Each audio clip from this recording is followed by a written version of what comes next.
Welcome to the Slop Farm. Enjoy the video.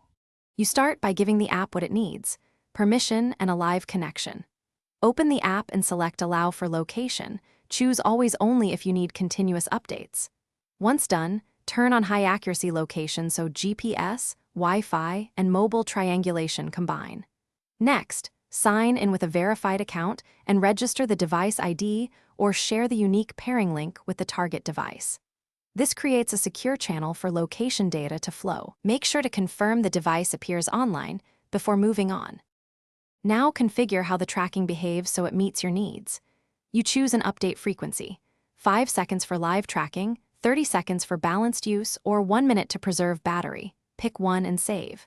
Then create geofences for important zones, specify a radius in meters, and enable entry/exit notifications.